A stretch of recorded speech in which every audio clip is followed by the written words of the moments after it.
Chacun de vous trois, tout le monde dit que la création d'entreprise, il faut être un petit peu de tempérament kamikaze. Je vais vous demander à tous les trois ce qui vous a convaincu de créer votre entreprise, car vous êtes en réalité trois créateurs. Peut-être avec Alphongène, développeur, peut-être créateur à la base. Bon. Et donc, Aurélie, qu'est-ce qui vous a poussé, après une carrière professionnelle déjà bien remplie, à vous lancer dans la création d'un hôtel somptueux, 5 étoiles, le seul à Lille, qui défraye la chronique? Vous avez tous entendu parler bien sûr de l'hôtel Clarence. C'est a priori une réussite absolument fantastique, mais il fallait le faire et vous allez nous expliquer comment vous avez fait. Bonsoir à tous. C'est de la folie en fait de créer une entreprise, je confirme. Qu'est-ce qui m'a pris? C'est une visite aux Crayères à Reims qui m'a convaincu que ce que je voulais faire, c'était créer un hôtel particulier, un hôtel de luxe à Lille. Quand on part d'une page blanche, c'est un peu compliqué. J'ai eu la chance d'avoir un espèce de moteur en moi qui m'a convaincu qu'il fallait que je continue. Et j'ai fait beaucoup de rencontres dans mon parcours, parce que c'est un parcours du combattant. Et donc j'ai rencontré, pour donner un petit peu de grain à moudre, j'ai rencontré Autonomie et Solidarité très vite. Et en me disant, je veux créer un hôtel de luxe à Lille avec un restaurant. J'ai pas d'expérience dans l'hôtellerie. Enfin bon. Et j'ai eu une écoute positive d'Autonomie très rapidement. Ils m'ont fait confiance. Ils m'ont bien sûr donné des guidelines, des choses qu'il fallait faire. Et j'ai essayé de suivre. J'ai trouvé aussi, grâce à eux, d'autres financeurs. Et puis, d'un parcours d'un grain de folie, on arrive à construire un hôtel 5 étoiles, relais château et à macaron Michelin au bout de 18 mois. Bravo.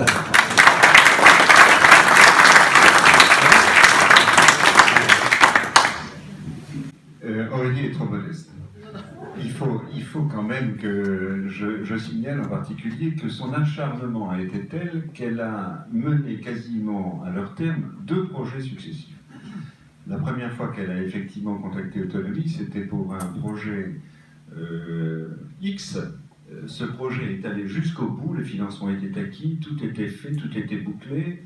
Et au dernier moment, le propriétaire de l'immeuble dans lequel l'hôtel devait être implanté a posé des exigences telles qu'Aurélie a été contrainte de renoncer au projet. Eh bien, elle s'est de nouveau attelée à la tâche, elle a trouvé un autre emplacement, et effectivement, en 18 mois, nous sommes arrivés à ce résultat.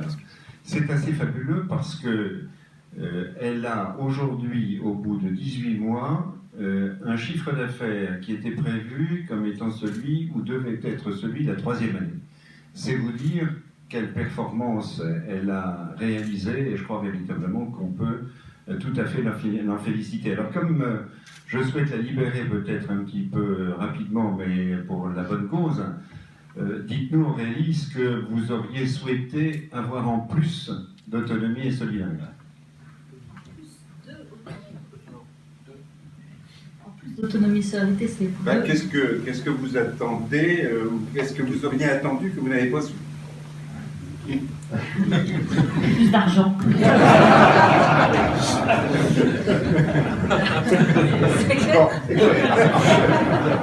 Bon, je tiens juste à dire quand même, pour ma modestie, que certes j'ai fait le chiffre d'affaires de l'année 3, mais pas le résultat de l'année 3. Mais quand même aussi pour vous dire que j'ai embauché 30 personnes. Donc je pense que j'ai créé d'emplois et c'est un souci, c'est une chose importante pour moi, mais je pense pour vous aussi. Bien sûr.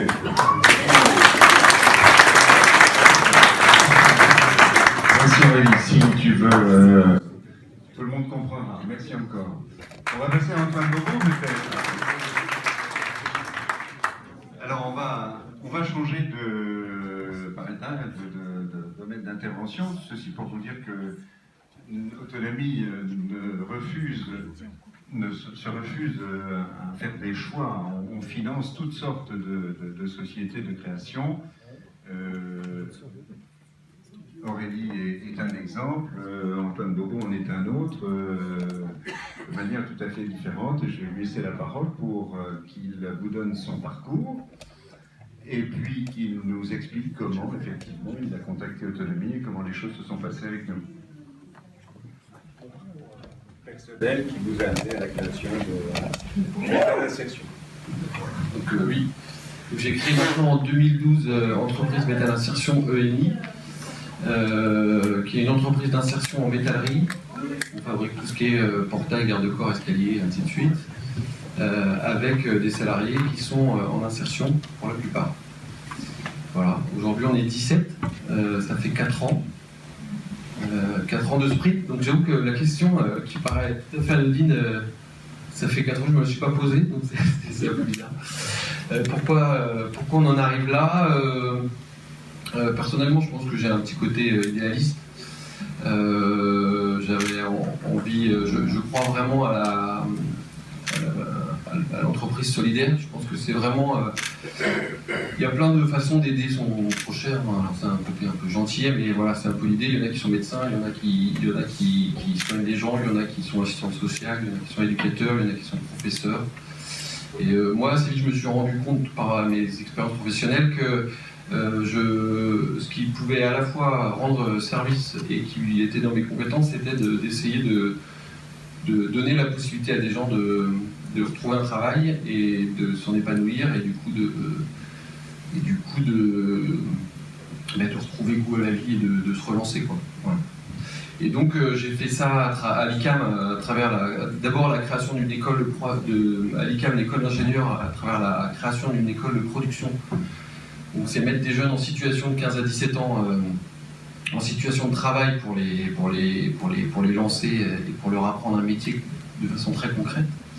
Et je me suis rendu compte qu'il y avait un certain nombre de métiers où il me semblait qu'il était possible de faire une entreprise solidaire tout en étant sur des métiers de savoir-faire et d'artisanat. Voilà, je me suis rendu compte que notamment le métier de la soudure, mais je pense qu'il y en a d'autres, sont des métiers où on peut se comprendre sans se comprendre, sans se parler, quoi, à travers un plan, à travers quelques mots, on arrive à se comprendre, on arrive à se parler, et du coup on arrive à avancer et on arrive à se faire avancer dans le monde. Donc comment ça m'est venu? Je pense que j'ai d'abord commencé par chercher des métiers dans ces secteurs-là, et n'en trouvant pas, je me suis dit bon, qu'à faire. Parfait, merci. Alors nous avons une chance extraordinaire d'avoir aujourd'hui parmi nous l'accompagnant de Métal Insertion, la personne de Philippe Boulet, qui veut bien nous rejoindre s'il le veut.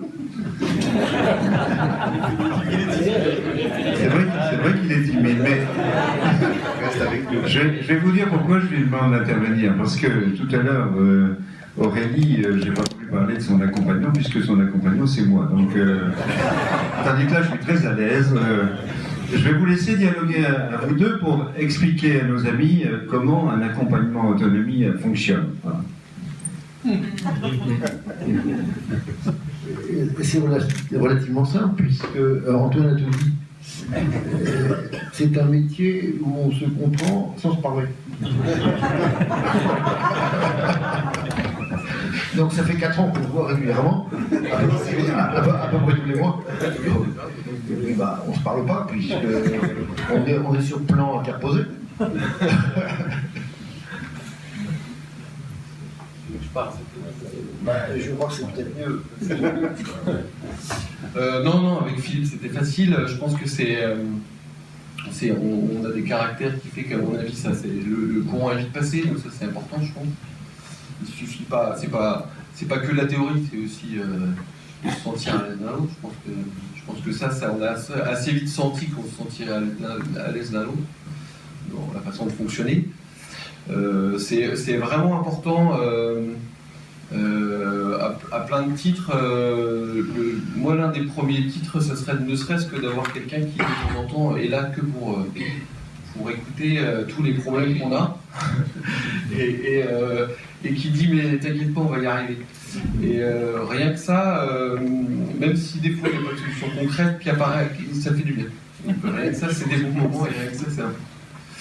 Alors en plus 4 ans à se voir 1 fois par mois, il y a une expertise, c'est-à-dire qu'aujourd'hui Philippe est sans doute la personne, avec mon épouse peut-être, qui connaît le mieux EMI, et qui du coup peut avoir un avis un peu intéressant sur les questions que je peux me poser, qui sont d'ordre, de tout ordre, sur tel salarié, qui le connaissent tous, qui des fois se disent mais tiens, c'est longtemps qu'il n'est pas venu. Et voilà, donc sur les salariés, sur les chiffres, sur les stratégies à prendre, et c'est vrai qu'on dit beaucoup que le chef d'entreprise est seul. C'est quand même super vrai. C'est quand même super vrai parce que même qu'on soit entouré, on est toujours le seul à prendre les décisions au final. Et quand on sent qu'il y a quelqu'un en qui on a confiance qui dit bah oui, tu prends la bonne décision, bah, c'est un peu plus facile d'y aller. Il est certain que c'est vrai, et Bruno disait tout à l'heure que l'accompagnement était là pour essayer de combler des lacunes de la chaîne d'entreprise. Et je crois que l'expérience se permet de combler assez vite toutes les lacunes. Et un chef d'entreprise devient extrêmement performant. Mais il y a une situation qui ne change pas, c'est la situation de l'isolement. Un chef d'entreprise reste seul. Et si, par nos présences, nous pouvons l'aider dans ses réflexions, c'est épatant. C'est épatant. On s'est monté un schéma de discussion quand même, puisqu'on parle entre nous, après le café qui est toujours aussi bon. On a un schéma qui est très simple, qui est bâti sur, d'abord on regarde la trésorerie. Non, l'activité. L'activité. C'est toi qui connais l'ordre, parce que c'est toujours toi qui donne l'ordre, mais c'est l'activité, trésorerie, la rentabilité, trésorerie, et puis après la sociale. La sécurité, le social, qui est dans une entreprise d'insertion. Et on regarde toujours en dernier la trésorerie, parce que même si ici il dit on regarde la trésorerie en premier, c'est faux, parce qu'il a toujours tendance à repousser en dernier la trésorerie. Parce qu'il sait très bien que la question, je la poserai à un moment donné. Et il a. Alors, Antoine sort de façon magnifique un tableau de bord qui est complet. Qui est de plus en plus beau. Et qui est de plus en plus illisible, parce qu'il est en police. Maintenant, il est en police 4.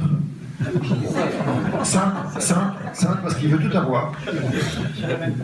Et malheureusement, il manque toujours une ligne qui est en rouge en bas, qui est la trésorerie.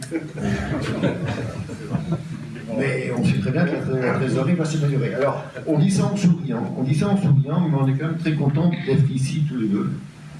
Parce qu'il y a quand même 6-8 mois, on aurait pu se retrouver au cimetière des personnes morales.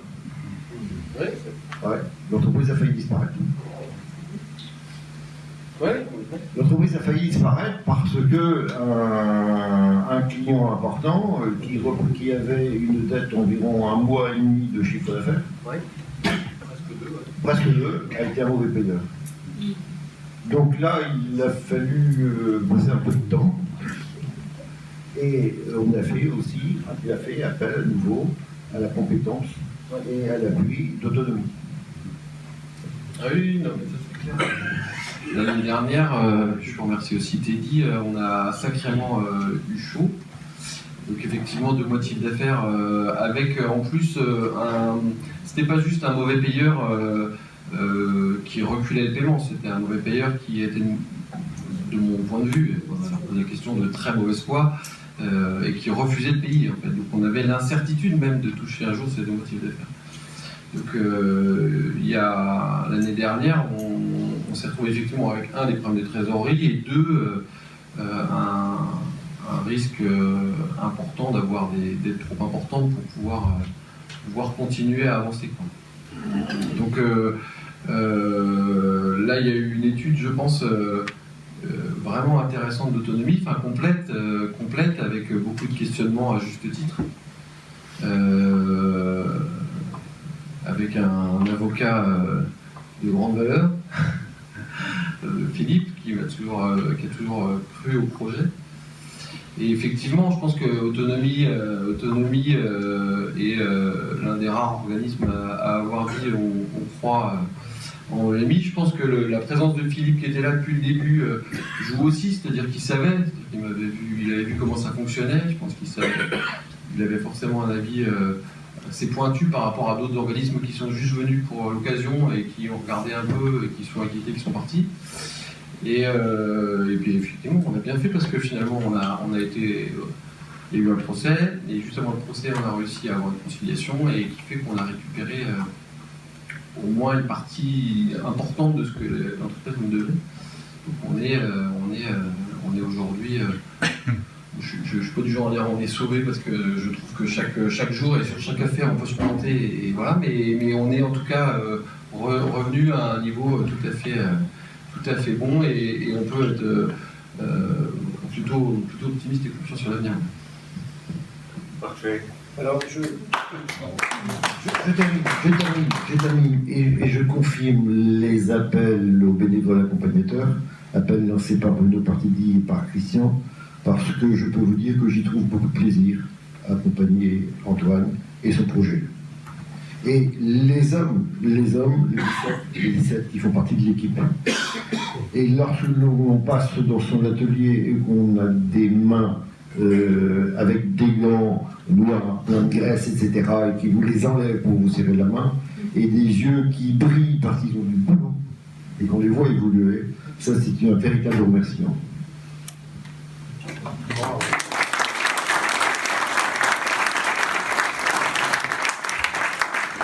Vous avez là un magnifique binôme, comme on les aime chez Autonomie. Et je voudrais ajouter pour Gonzague qui nous a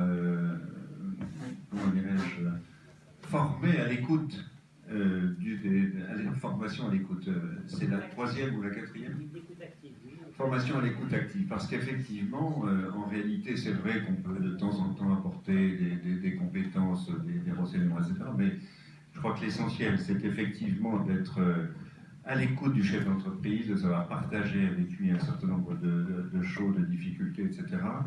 Et c'est pas évident de savoir écouter sans s'immiscer, sans prendre des décisions à la place de l'autre, etc. Donc, et je vous encourage aussi, comme accompagnateur, à nous rejoindre dans la mesure où vous le pourrez. Et enfin, notre dernier héros, créateur d'entreprise, Alphongène, tu vas nous expliquer ta démarche personnelle et puis nous dire comment se porte ton entreprise et comment tu vis l'accompagnement par Autonomie et Solidarité. Bonsoir à tous. Alors moi j'ai créé, je vais dire moi et nous souvent parce que je suis avec mon frère qui n'est pas là ce soir, mais on a créé à deux, en 2008, donc ça fait 8 ans, bientôt 9, dans la confiserie. Alors, ça peut paraître saugrenu, mais c'est une longue tradition familiale. On a une société de grossistes en confiserie dans la famille depuis les années 50 à peu près. Et donc moi je suis issu d'une famille d'entrepreneurs, hein, donc j'ai toujours eu ça en moi depuis toujours. Je courais dans l'entrepôt quand j'avais 5 ans, et ça a toujours été ma volonté, mon but d'être entrepreneur et de reprendre la société familiale. Il y a eu quelques petits problèmes de famille qui ont fait que je n'ai pas pu intégrer la société existante. Voilà, avec mon frère, tous les deux, on n'a pas pu, quand on avait 20, donc il y a 8 ans, j'avais 24 ans, l'associé de mon père, qui était mon oncle, ne souhaitait pas travailler avec nous. Donc on a décidé de créer une société à deux, vraiment une toute petite structure. On a acheté un camion, on a été taper aux portes en achetant à la société existante de la confiserie et on allait le vendre. Donc voilà, je crois que le chiffre d'affaires du premier mois, ça devait être 5 000 €, si je me souviens bien. Aujourd'hui, on l'a multiplié par 1000 sur l'année. Donc on a fait pas mal de chemin en 8 ans. On a une société qui fait à peu près 5 millions € de chiffre d'affaires aujourd'hui. Et donc petit à petit, à force de se développer, on a acheté un premier local de 60 mètres carrés.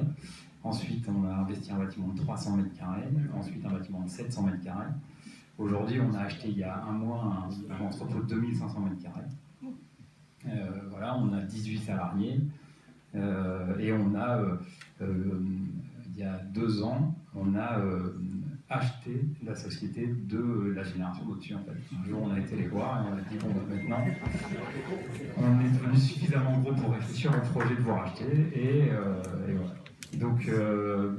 Alors tous les deux travaillent encore avec nous, hein, et mon père et mon oncle.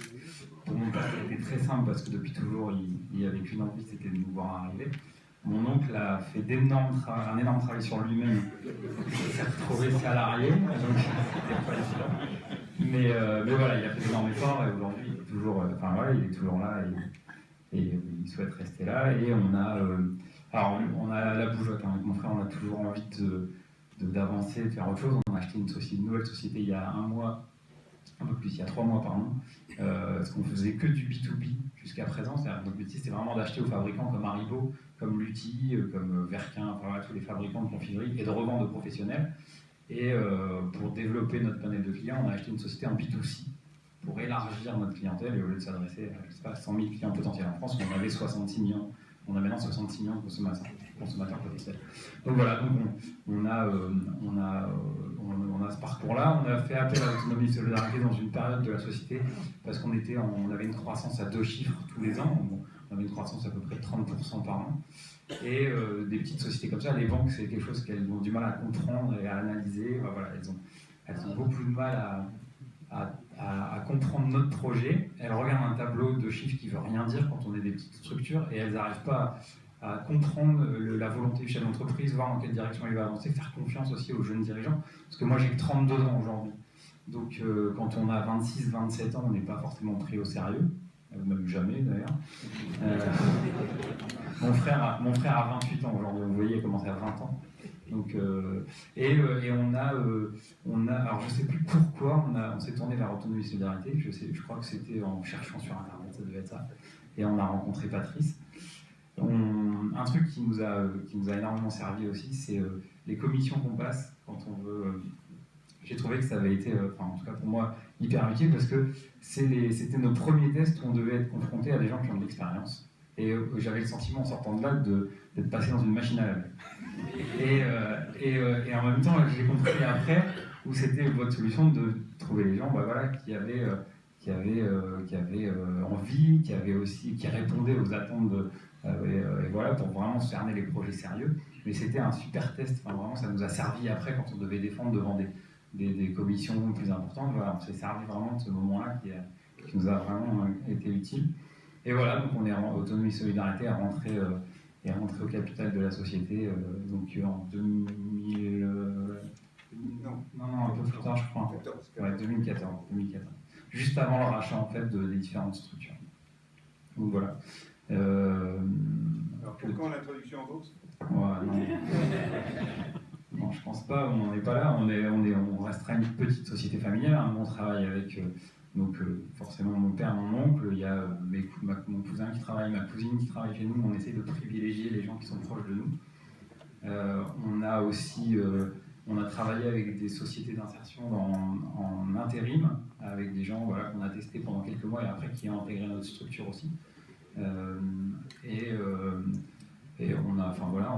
essaye de. Alors c'est pas de l'insertion, hein, on n'a pas un motif social comme toi, je pense, mais c'est le point le plus compliqué de toute façon dans la gestion aujourd'hui, c'est le social et c'est les salariés. Et je rejoins complètement ce que tu disais, c'est la solitude. Alors et encore, on est deux, hein, j'ai mon frère qui est exactement mon inverse, donc on est hyper complémentaires tous les deux. Mais c'est vrai que dès qu'on a on a vraiment ce sentiment de solitude où peu importe la personne à qui vous vous adressez, elle ne comprend pas ce que vous dites parce qu'elle reste enfermée dans son carcan, que ce soit le banquier, le comptable, tous les intervenants, n'arrivent pas à avoir une vision globale de l'entreprise et au final, vous vous retrouvez souvent assez seul et assez... les décisions vous appartiennent et uniquement vous appartiennent à vous. Donc voilà. Parfait. Il n'y a rien d'autre à dire. Je voudrais vous remercier tous les deux d'avoir accepté de se prêter à ce petit jeu. Moi, je calcule 30 plus 18 plus 17 égale 65. Bravo à tous les trois. Et Autonomie a rempli sa fonction, 65 emplois créés sur 3 entreprises. Je crois qu'on peut à nouveau les applaudir et les féliciter.